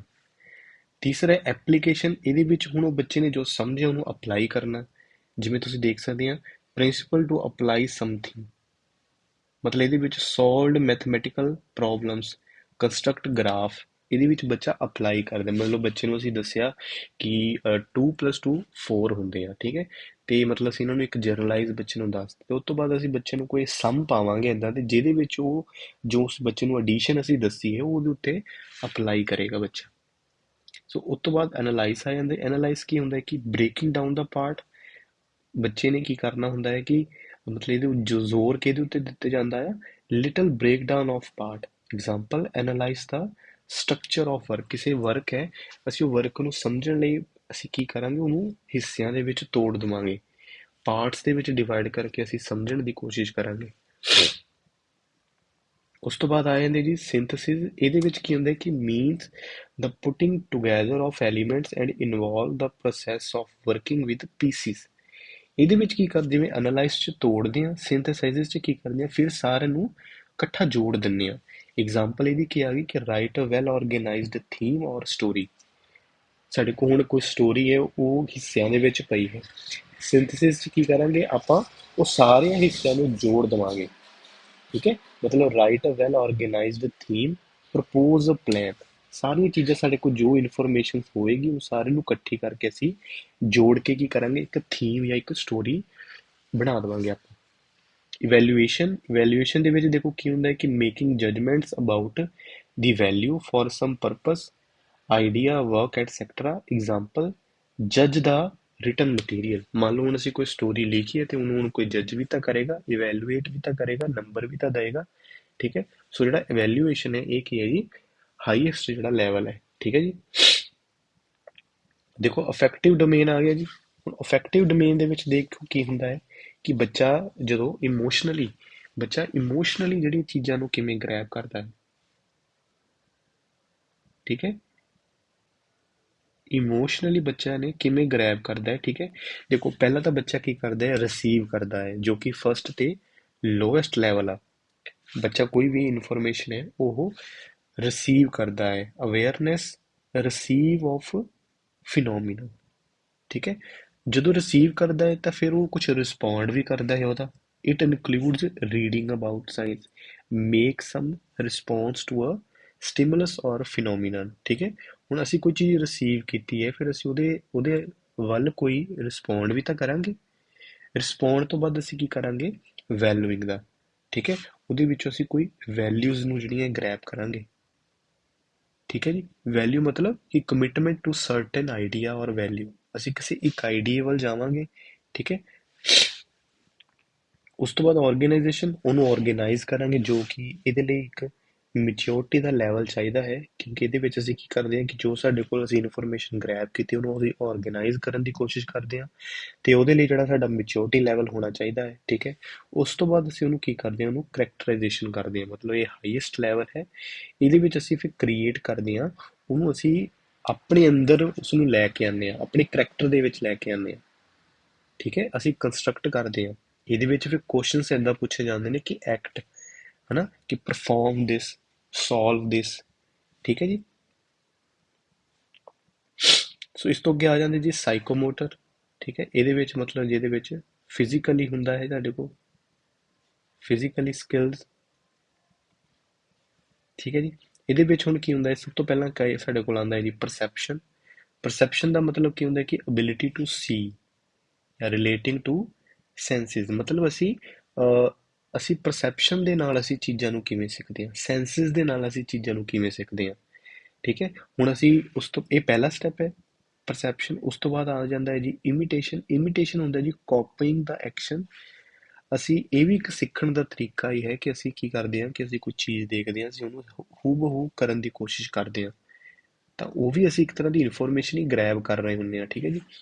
ਮੈਨੂਪਲੇਸ਼ਨ ਕੀ ਕਰਦੇ ਹਾਂ ਕਿ ਜੋ ਅਸੀਂ ਉਹ ਚੀਜ਼ ਕਾਪੀ ਕੀਤੀ ਹੈ, ਉਹਨੂੰ ਆਪਣੇ ਤਰੀਕੇ ਦੇ ਨਾਲ ਉਹਨੂੰ ਮੈਨੂਪਲੇਟ ਵੀ ਕਰਦੇ ਹਾਂ ਕਿ do something in skilful manner, ability to perform according to instruction. ਠੀਕ ਹੈ, ਉਸ ਤੋਂ ਬਾਅਦ ਪ੍ਰੈਸੀਸ਼ਨ ਆਉਂਦਾ ਹੈ ਕਿ perform complex tenses, complex tasks. ਠੀਕ ਹੈ, ਇਹਦੇ ਵਿੱਚ ਕੀ ਹੈ ਕਿ ਅਸੀਂ ਜੋ ਵੀ ਇਨਫੋਰਮੇਸ਼ਨ ਅਸੀਂ ਕਹਿ ਲਓ ਮੈਨੂਪਲੇਟ ਕੀਤੀ ਹੁੰਦੀ ਹੈ, ਸੋ ਉਹਦੇ ਨਾਲ ਅਸੀਂ ਕੀ ਕਰਦੇ ਹਾਂ, ਫਿਰ ਅਸੀਂ ਜਿਹੜੇ ਔਖੇ ਟਾਸਕਸ ਨੇ ਅਸੀਂ ਉਹਨਾਂ ਨੂੰ ਜਿਹੜਾ ਕਰਨ ਦੀ ਕੋਸ਼ਿਸ਼ ਕਰਦੇ ਹਾਂ। ਠੀਕ ਹੈ ਜੀ, ਐਗਜ਼ੈਕਟ ਔਰ ਕੋਸ਼ਿਸ਼ ਕਰਦੇ ਹਾਂ ਕੋਈ ਐਕੂਰੇਟ ਹੋਵੇ। ਤੇ ਲਾਸਟ 'ਚ ਆਉਂਦਾ ਹੈ ਜੀ ਆਰਟੀਕੂਲੇਸ਼ਨ। ਇਹਦੇ ਵਿੱਚ ਆਉਂਦਾ ਹੈ ਕਿ ਕਲੈਰਿਟੀ ਔਰ ਐਕੂਰੇਸੀ ਪਰਫਾਰਮੈਂਸ। ਇਹਦੇ ਵਿੱਚ ਅਸੀਂ ਜਿਹੜੀ ਪਰਫਾਰਮੈਂਸ ਹੈ ਉਸ ਨੂੰ ਐਕੂਰੇਟ ਕਰਨ ਦੀ ਕੋਸ਼ਿਸ਼ ਕਰਦੇ ਹਾਂ। ਅਸੀਂ ਕੋਸ਼ਿਸ਼ ਕਰਦੇ ਹਾਂ ਕਿ ਅਸੀਂ ਜਿਹੜਾ ਕੰਮ ਕਰਨ ਜਾ ਰਹੇ ਹਾਂ ਉਹਨੂੰ ਸਮੂਥਲੀ ਕਰੀਏ। ਠੀਕ ਹੈ, ਸਮੂਥਲੀ ਕਰੀਏ। ਦੇਖੋ ਇਹਦੇ ਵਿੱਚ ਕੰਪਲੈਕਸ ਕਰਨ ਤੋਂ ਬਾਅਦ ਅਸੀਂ ਕੋਸ਼ਿਸ਼ ਕਰਾਂਗੇ ਕਿ ਸਾਡਾ ਜਿਹੜਾ ਅਸੀਂ ਕੋਈ ਕੰਮ ਕਰਨ ਚਾਹੁੰਦੇ ਹਾਂ ਉਹ ਨੈਚੁਰਲੀ ਹੋਵੇ ਤੇ ਮਤਲਬ ਬੜਾ ਮਤਲਬ ਕਹਿ ਲਓ ਕਿ ਸਾਨੂੰ ਉਹ ਸਾਡੇ ਸੁਭਾਅ ਦੇ ਵਿੱਚ ਜਿਹਾ ਹੀ ਆ ਜਾਵੇ। ਠੀਕ ਹੈ, ਸੋ ਜਿਹੜਾ ਆਰਟੀਕੂਲੇਸ਼ਨ ਹੋ ਗਿਆ ਇਹਦੇ ਵਿੱਚ ਕਲੈਰਿਟੀ ਔਰ ਐਕੂਰੇਸੀ ਪਰਫਾਰਮੈਂਸ। ਠੀਕ ਹੈ, ਅਖੀਰ ਦੇ ਵਿੱਚ ਜਿਹੜਾ ਨੈਚੁਰਲਾਈਜੇਸ਼ਨ ਹੈ, ਨੈਚੁਰਲਾਈਜੇਸ਼ਨ ਦੇ ਵਿੱਚ ਕੀ ਹੁੰਦਾ ਹੈ ਕਿ more skills combined and ability to form smoothly and naturally. ਠੀਕ ਹੈ, ਹੁਣ ਇਹਦੇ ਵਿੱਚ ਤੇ ਇਹਦੇ ਵਿੱਚ ਫਰਕ ਇਹ ਹੈ ਕਿ ਆਰਟੀਕੂਲੇਸ਼ਨ ਦੇ ਵਿੱਚ ਇੱਕ ਸਾਨੂੰ ਕੋ ਥੋੜ੍ਹੀ ਜਿਹੀ ਕਲੈਰਿਟੀ ਆਉਂਦੀ ਹੈ, ਅਸੀਂ ਪਰਫਾਰਮੈਂਸ ਵੱਲ ਧਿਆਨ ਦਿੰਦੇ ਹਾਂ। ਇਹ 'ਚ ਭਾਵੇਂ ਤੁਸੀਂ ਚਲੋ ਸਮੂਥਲੀ ਵਾਲਾ ਰਹਿਣ ਦਿਓ ਤੇ ਸਮੂਥਲੀ ਲਾਸਟ 'ਚ ਆ ਜਾਂਦੇ ਆ। ਠੀਕ ਹੈ, ਸਮੂਥਲੀ ਤੇ ਮਤਲਬ ਇਹਦੇ ਵਿੱਚ ਕਲੈਰਿਟੀ ਆਉਂਦੀ ਹੈ, ਐਕੂਰੇਸੀ ਪਰਫਾਰਮੈਂਸ ਐਂਡ ਲਾਸਟ ਦਾ ਜਿਹੜਾ ਹੈ ਇਹਦੇ ਵਿੱਚ ਨੈਚੁਰਲਾਈਜੇਸ਼ਨ ਆਉਂਦੀ ਹੈ ਕਿ ਉਹ ਸਾਡੇ ਸੁਭਾਅ ਦੇ ਵਿੱਚ ਹੀ ਇਸ ਤਰ੍ਹਾਂ ਆ ਜਾਂਦੀ ਹੈ ਕਿ ਅਸੀਂ ਬੜਾ ਸਮੂਥਲੀ ਕੰਮ ਕਰਨ ਲੱਗਦੇ ਹਾਂ, ਸਮੂਥਲੀ ਜਿਹੜੀ ਪਰਫਾਰਮੈਂਸ ਹੈ ਅਸੀਂ ਦਿੰਦੇ ਹਾਂ। ਠੀਕ ਹੈ ਜੀ, ਸੋ ਆਹ ਇੱਕ ਜਿਹੜਾ ਹੈ ਪ੍ਰੋਪਰ ਇੱਕ ਚਾਰਟ ਹੈ, ਤੁਸੀਂ ਇੱਥੋਂ ਜਿਹੜਾ ਸਕਰੀਨਸ਼ਾਟ ਵੀ ਲੈ ਸਕਦੇ ਆ। ਠੀਕ ਹੈ ਜੀ, ਤੇ ਬਾਕੀ ਜਿਹੜੀ ਇਹਦੀ PDF ਹੈ ਉਹ ਮੈਂ ਵੀ ਜ਼ਰੂਰ ਅਪਲੋਡ ਕਰ ਦਾਂਗਾ। ਠੀਕ ਹੈ, ਸੋ ਦੇਖੋ ਇਹ 'ਚ ਕੋਗਨੀਸ਼ਨ ਅਫੈਕਟਿਵ ਔਰ ਸਾਈਕੋਮੋਟਰ ਡੋਮੇਨ ਦੀਆਂ ਸਾਰੀਆਂ ਨੇ। ਠੀਕ ਹੈ, knowledge comprehension application analysis synthesis evaluation. So ਤੁਸੀਂ ਇੱਥੋਂ ਜਿਹੜੀ ਇਹਨਾਂ ਦਾ ਆਰਡਰ ਹੈ ਉਹ ਤੁਸੀਂ ਯਾਦ ਕਰ ਸਕਦੇ ਹੋ। ਠੀਕ ਹੈ ਜੀ, ਸੋ ਇਸ ਤੋਂ ਬਾਅਦ ਕੁਛ ਟੀਚਿੰਗ ਲਰਨਿੰਗ ਮਟੀਰੀਅਲਸ ਨੇ ਮੈਥ ਦੇ ਵਿੱਚ। ਠੀਕ ਹੈ, ਸੋ ਹੁਣ ਉਹ ਮਟੀਰੀਅਲ ਦਾ ਜਿਹੜੇ ਫੀਚਰਸ ਨੇ ਉਹ ਕਿੱਦਾਂ ਦੇ ਹੋਣੇ ਚਾਹੀਦੇ, ਦੇਖੋ ਉਹ ਕੀ ਹੋਣੇ ਚਾਹੀਦੇ, ਓਰੀਜਨਲ ਔਰ ਨੈਚੁਰਲ। ਠੀਕ ਹੈ ਜੀ, ਇੰਡੀਜੀਨਸ ਹੋਣੇ ਚਾਹੀਦੇ ਨੇ। ਠੀਕ ਹੈ, ਨੈਚੁਰਲ ਹੋਣੇ ਚਾਹੀਦੇ ਤੇ ਸਾਨੂੰ ਓਰੀਜਨਲ ਲੱਗਣੇ ਚਾਹੀਦੇ ਨੇ ਮਟੀਰੀਅਲ। ਇਫੈਕਟਿਵ ਹੋਣੇ ਚਾਹੀਦੇ ਨੇ, ਕਨੈਕਟ ਵਿਦ ਰੀਅਲ ਲਾਈਫ। ਜੋ ਵੀ ਮਟੀਰੀਅਲ ਅਸੀਂ ਯੂਜ਼ ਕਰਾਂਗੇ ਬੱਚੇ ਨੂੰ ਪੜ੍ਹਾਉਣ ਲਈ, ਕੋਸ਼ਿਸ਼ ਕਰਾਂਗੇ ਕਿ ਉਹ ਰੀਅਲ ਲਾਈਫ ਦੇ ਨਾਲ ਕਨੈਕਟ ਹੋਣ। ਇੰਟਰਸਟਿੰਗ ਹੋਣੇ ਚਾਹੀਦੇ ਨੇ, ਬੋਰਿੰਗ ਇਹ ਨਾ ਹੋਵੇ ਕਿ ਅਸੀਂ ਇੱਦਾਂ ਦੇ ਮਟੀਰੀਅਲ ਲੈ ਕੇ ਜਾਈਏ ਕਿ ਬੱਚੇ ਬੋਰ ਹੋ ਜਾਣ। ਲੌਂਗ ਲਾਸਟਿੰਗ ਹੋਣੇ ਚਾਹੀਦੇ ਨੇ, ਹੈਲਪਫੁਲ ਇਨ ਲਰਨਿੰਗ। ਮਤਲਬ ਕੋਈ ਉਹਨਾਂ ਦਾ ਕੋਈ ਮੁੱਲ ਹੋਣਾ ਚਾਹੀਦਾ ਹੈ ਨਾ, ਜੇਕਰ ਅਸੀਂ ਲਿਜਾਣ ਦਾ ਇਹ ਨਾ ਹੋਵੇ ਕਿ ਅਸੀਂ ਲੈ ਕੇ ਜਾਈਏ ਤੇ ਉਹਦੇ ਨਾਲ ਲਰਨਿੰਗ ਦੇ ਵਿੱਚ ਕੋਈ ਹੈਲਪ ਹੀ ਨਾ ਮਿਲੇ ਬੱਚੇ ਨੂੰ। ਸੋ ਦੇਖੋ ਇਹਦੇ ਵਿੱਚ ਇੱਕ ਜੀਓ ਬੋਰਡ ਆਉਂਦਾ ਹੈ। ਜੀਓ ਬੋਰਡ ਕੀ ਹੁੰਦਾ ਹੈ, ਜਿਵੇਂ ਤੁਸੀਂ ਦੇਖ ਸਕਦੇ ਹੋ geo board, it is a square board in which nails are embedded. ਦੇਖੋ ਆ ਜੀਓ ਬੋਰਡ ਇਹਦੇ ਵਿੱਚ ਆ ਸਾਰੀਆਂ ਨੇਲਸ ਨੇ ਜੋ ਤੁਸੀਂ ਵਾਈਟ ਵਾਈਟ ਡਾਟ ਦੇਖ ਰਹੇ ਆ। With the use of rubber band, initially geometrical measurement and numerical concepts can be made to understand। ਦੇਖੋ ਜਿਵੇਂ ਆ ਦੇਖੋ ਆ ਟ੍ਰਾਇੰਗਲ ਬਣ ਰਿਹਾ ਹੈ। ਠੀਕ ਹੈ, ਆ ਵੀ ਕੋਈ ਸ਼ੇਪ ਬਣ ਰਹੀ ਹੈ। ਠੀਕ ਹੈ, ਆ ਵੀ ਟ੍ਰਾਇੰਗਲ ਬਣ ਰਿਹਾ। ਸੋ ਅਸੀਂ ਬੱਚਿਆਂ ਨੂੰ ਕੀ ਕਰਦੇ ਕਿ ਜਿਵੇਂ ਨੇਲਸ ਲੱਗੀਆਂ ਹੁੰਦੀਆਂ ਨੇ ਤੇ ਬੈਂਡਸ ਦੇ ਨਾਲ ਬੱਚਿਆਂ ਨੂੰ ਅਸੀਂ ਡਰਾਅ ਕਰਨਾ ਸਿਖਾਉਂਦੇ ਹਾਂ। ਠੀਕ ਹੈ, ਸਕੁਆਇਰ ਸਰਕਲ ਇੱਦਾਂ ਦੀਆਂ ਜਿਹੜੀਆਂ ਸ਼ੇਪਸ ਨੇ। ਠੀਕ ਹੈ, ਸੋ ਬੱਚੇ ਇਸ ਦੇ ਜ਼ਰੀਏ ਉਹ ਸ਼ੇਪਸ ਨੂੰ ਸਿੱਖ ਜਾਂਦੇ ਨੇ। ਸੋ ਇਹਦੇ ਵਿੱਚੋਂ ਵੀ ਕਈ ਵਾਰ ਕੁਐਸਚਨਸ ਪੁੱਛ ਲਿਆ ਜਾਂਦਾ ਕਿ ਜਿਹਦੇ ਵਿੱਚ ਕੋਈ ਇੱਦਾਂ ਦਾ ਬੋਰਡ ਜਿਹਦੇ ਵਿੱਚ ਨੇਲਸ ਹੋਣ। ਠੀਕ ਹੈ, ਤੇ ਜਿਹੜਾ ਇਨੀਸ਼ੀਅਲ ਸਟੇਟ ਤੇ ਬੱਚਿਆਂ ਨੂੰ ਅਸੀਂ ਕਿਵੇਂ ਸਿਖਾ ਸਕਦੇ ਹਾਂ, ਕਿਹਦੀ ਹੈਲਪ ਦੇ ਨਾਲ। ਸੋ ਦਾ ਆਨਸਰ ਕੀ ਹੋਵੇਗਾ ਜੀ, ਜੀਓ ਬੋਰਡ। ਠੀਕ ਹੈ, ਅਬੈਕਸ ਆਉਂਦਾ ਹੈ ਇਸ ਤੋਂ ਬਾਅਦ। ਠੀਕ ਹੈ, ਆ ਤੁਸੀਂ ਦੇਖ ਸਕਦੇ ਆ ਅਬੈਕਸ। ਠੀਕ ਹੈ, ਅਬੈਕਸ ਕੀ ਹੁੰਦਾ ਹੈ ਕਿ it is an ancient mathematical instrument. ਇਹ ਬਹੁਤ ਜ਼ਿਆਦਾ ਪੁਰਾਣਾ ਹੈ, ਇਨਸ਼ੀਐਂਟ ਮੈਥਮੈਟੀਕਲ ਇੰਸਟਰੂਮੈਂਟ ਆ। It is made up of wood frame, ਲੱਕੜ ਦਾ ਹੁੰਦਾ ਹੈ। Freely sliding beads mounted on them। ਦੇਖੋ ਆ ਸਾਰੀਆਂ ਬੀਡਸ ਨੇ ਅਲੱਗ-ਅਲੱਗ ਕਲਰਸ ਦੀਆਂ। addition subtraction multiplication division can be easily understood by this। ਇਹਦੇ ਨਾਲ ਬੱਚੇ ਨੂੰ ਅਸੀਂ ਜੋੜ ਘਟਾ ਆਰਾਮ ਨਾਲ ਅਸੀਂ ਇਸ ਬੱਚੇ ਨੂੰ ਜਿਹੜਾ ਸਿਖਾ ਸਕਦੇ। ਇਹਦੇ ਵਿੱਚੋਂ ਕੁਐਸਚਨਸ ਕਈ ਵਾਰ ਇੱਦਾਂ ਪੁੱਛ ਲਿਆ ਜਾਂਦਾ ਹੈ ਕਿ ਵੁੱਡ ਫਰੇਮ ਜਿਹਦੇ ਵਿੱਚ ਬੀਡਸ ਹੁੰਦੀਆਂ ਨੇ ਉਹਨੂੰ ਅਸੀਂ ਕੀ ਕਹਿੰਦੇ ਆ, ਜਾਂ ਐਡੀਸ਼ਨ ਸਬਟ੍ਰੈਕਸ਼ਨ ਮਲਟੀਪਲੀਕੇਸ਼ਨ ਸਿੱਖਣ ਲਈ ਇਨੀਸ਼ੀਅਲ ਸਟੇਟ ਤੇ ਅਸੀਂ ਕੀ ਯੂਜ਼ ਕਰ ਸਕਦੇ ਹਾਂ। ਸੋ ਐਬੈਕਸ। ਸੋ ਉਸ ਤੋਂ ਬਾਅਦ ਗ੍ਰਾਫ ਪੇਪਰ ਵੀ ਤੁਹਾਨੂੰ ਪਤਾ ਹੀ ਹੈ ਨਾ, ਤੇ ਗ੍ਰੀਨ ਕਲਰ ਦਾ ਜਿਹੜਾ ਹੁੰਦਾ ਹੈ, ਠੀਕ ਹੈ। So it is a best teaching learning source to explain concept of decimals. ਜਿਵੇਂ ਉਹਦੇ ਵਿੱਚ ਮੰਨ ਲਓ ਆਪਾਂ ਇੱਕ ਬਾਕਸ ਦੀ ਮੈਂ ਗੱਲ ਕਰ ਰਹੇ ਹਾਂ, ਠੀਕ ਹੈ। ਉਹ ਬਾਕਸ 'ਚ 5 ਲਾਈਨਸ ਹੁੰਦੀਆਂ ਨੇ, ਠੀਕ ਹੈ, ਜਿਹਦੇ ਵਿੱਚ ਅਸੀਂ ਫਿਰ ਬੱਚੇ ਨੂੰ ਕੀ ਕਰਦੇ ਹਾਂ, ਉਹ ਫਰਦਰ ਫਿਰ ਡਿਵਾਈਡ ਹੁੰਦੇ ਨੇ। ਅਸੀਂ ਬੱਚਿਆਂ ਨੂੰ ਜਿਹੜਾ ਪੁਆਇੰਟਸ ਤੱਕ ਹੀ ਬੱਚੇ ਨੂੰ ਅਸੀਂ ਡੈਸੀਮਲਸ ਕੀ ਕਿਵੇਂ ਅਸੀਂ ਡੈਸੀਮਲਸ ਦੇ ਜਿਹੜੇ ਪੁਆਇੰਟਸ ਉਹਦੇ ਵਿੱਚ ਲਿਖਣੇ ਨੇ ਜਾਂ ਗ੍ਰਾਫ ਦੇ ਵਿੱਚ ਡਰਾਅ ਕਰਨੇ ਨੇ, ਉਹ 'ਚ ਅਸੀਂ ਬੱਚੇ ਨੂੰ ਦੱਸ ਸਕਦੇ ਹਾਂ, ਠੀਕ ਹੈ ਜੀ। ਉਸ ਤੋਂ ਬਾਅਦ ਇੱਕ ਆ ਜਾਂਦਾ ਹੈ ਜੀ ਪਾਈ chart, a geometric representation showing the relationship between the whole and its part। ਠੀਕ ਹੈ, ਜਿਵੇਂ ਪਾਈ ਚਾਰਟ ਤੁਸੀਂ ਦੇਖਿਆ ਹੋਵੇਗਾ, ਠੀਕ ਹੈ ਨਾ, ਇੱਦਾਂ ਦੀ ਸ਼ੇਪ ਦਾ ਹੁੰਦਾ ਹੈ। ਸੋ ਜਿਹਦੇ ਵਿੱਚ ਕੀ ਹੁੰਦਾ ਹੈ ਕਿ ਰਿਲੇਸ਼ਨਸ਼ਿਪਸ ਦੱਸੇ ਹੁੰਦੇ ਨੇ, ਠੀਕ ਹੈ। ਉਹਨੂੰ ਅਲੱਗ-ਅਲੱਗ ਇਹਦਾ ਪਾਰਟਸ ਦੇ ਵਿੱਚ ਇੱਦਾਂ ਕੀਤਾ ਹੁੰਦਾ ਹੈ। ਤੋਂ ਦੱਸਿਆ ਹੁੰਦਾ ਹੈ ਕਿ ਮੰਨ ਲਓ ਕੋਈ ਅਸੀਂ ਕੋਈ ਬਿਜ਼ਨਸ ਕਰ ਰਹੇ ਹਾਂ, ਠੀਕ ਹੈ। ਉਹਦੇ ਵਿੱਚ ਅਸੀਂ ਅਲੱਗ-ਅਲੱਗ ਜਿਹੜੇ ਸਾਡੇ ਕੋਲ ਆਈਟਮਸ ਨੇ, ਠੀਕ ਹੈ, ਅਸੀਂ ਉਹਨਾਂ ਦੀ ਪਰਸੈਂਟੇਜ ਲਿਖ ਦਿੰਦੇ ਹਾਂ ਕਿ ਸਾਡੇ ਕੋਲ ਉਹਦੇ ਤੋਂ 40% ਕਮਾਈ ਹੁੰਦੀ ਹੈ, 10% ਕਮਾਈ ਹੁੰਦੀ ਹੈ, ਠੀਕ ਹੈ। ਸੋ ਉਹਨੂੰ ਆਪਾਂ ਕਹਿ ਦਿੰਦੇ ਹਾਂ ਪਾਈ ਚਾਰਟ, ਜਿਹਦੇ ਵਿੱਚ ਅਸੀਂ ਰਿਲੇਸ਼ਨਸ਼ਿਪਸ ਦੱਸ ਦਿੰਦੇ ਹਾਂ ਕਿਸੇ ਵੀ ਆਈਟਮਸ ਦੀਆਂ, ਠੀਕ ਹੈ ਜੀ। ਸੋ ਅੱਜ ਦੀ ਵੀਡੀਓ ਦੇ ਵਿੱਚ ਆਪਾਂ ਇੰਨਾ ਹੀ ਕਰਾਂਗੇ, ਠੀਕ ਹੈ। ਹੁਣ ਅਸੀਂ ਕੋਸ਼ਿਸ਼ ਕਰਾਂਗੇ ਅਗਲੀ ਵੀਡੀਓਜ਼ ਦੇ ਵਿੱਚ ਅਸੀਂ ਕੁਐਸਚਨਸ ਲੈ ਕੇ ਆਵਾਂਗੇ, ਠੀਕ ਹੈ, ਤਾਂ ਕਿ ਤੁਸੀਂ ਮਤਲਬ ਕੁਐਸਚਨਸ ਵੀ ਤੁਹਾਨੂੰ ਪਤਾ ਹੋਵੇ ਕਿ ਬੱਚੇ ਕਿਵੇਂ ਕੁਐਸਚਨ ਸਾਨੂੰ ਪੁੱਛੇ ਜਾਂਦੇ ਨੇ ਪੈਡਾਗੋਜੀ ਦੇ ਵਿੱਚੋਂ। ਜਿਵੇਂ ਮੈਂ ਪਹਿਲਾਂ ਕਿਹਾ ਕਿ ਪੈਡਾਗੋਜੀ ਦੇ ਬਹੁਤ ਜ਼ਿਆਦਾ ਮਤਲਬ ਇਹਦੇ ਟੌਪਿਕਸ ਨਹੀਂ ਹੈਗੇ, ਆਪਾਂ ਕੁਐਸਚਨਸ ਦੇ ਜਿਹੜੀ ਕੋਸ਼ਿਸ਼ ਕਰਾਂਗੇ ਜ਼ਿਆਦਾ ਕਰਨ ਦੀ। ਤੇ ਜਿਹੜੀ ਇਹਦੀ PDF ਮੈਂ ਉਹ ਵੀ ਮੈਂ ਨੀਚੇ ਡਾਊਨਲੋਡ ਕਰ ਦਾਂਗਾ, ਬਿਲਕੁਲ ਫ੍ਰੀ ਆਫ ਕੋਸਟ, ਠੀਕ ਹੈ। ਤੁਸੀਂ ਬਿਲਕੁਲ ਉਹ ਦੇਖ ਸਕਦੇ ਆ। ਪਰ ਮੈਂ ਇਹ ਤੁਹਾਨੂੰ ਜ਼ਰੂਰ ਕਹਾਂਗਾ ਕਿ PDF ਦਾ ਫਾਇਦਾ ਤਾਂ ਹੀ ਹੈ ਜਦੋਂ ਤੁਸੀਂ ਵੀਡੀਓ ਜਿਹੜੀ ਹੈ ਪੂਰੀ ਦੇਖੋਗੇ, ਠੀਕ ਹੈ। ਉਸ ਤੋਂ ਬਾਅਦ ਤੁਹਾਨੂੰ ਸਿਰਫ ਇੱਕ ਵਾਰ ਜਿਹੜੀ ਲੋੜ ਪਵੇਗੀ ਪੜ੍ਹਨ ਦੀ, ਠੀਕ ਹੈ ਜੀ। ਸੋ ਮੈਨੂੰ ਉਮੀਦ ਹੈ ਤੁਸੀਂ ਵੀਡੀਓ ਦੇ ਅਖੀਰ ਤੱਕ ਬਣੇ ਰਹੇ ਹੋਵੋਗੇ। ਤੁਹਾਡੇ ਸਾਰਿਆਂ ਦਾ ਇੱਕ ਵਾਰ ਧੰਨਵਾਦ। ਸਤਿ ਸ਼੍ਰੀ ਅਕਾਲ।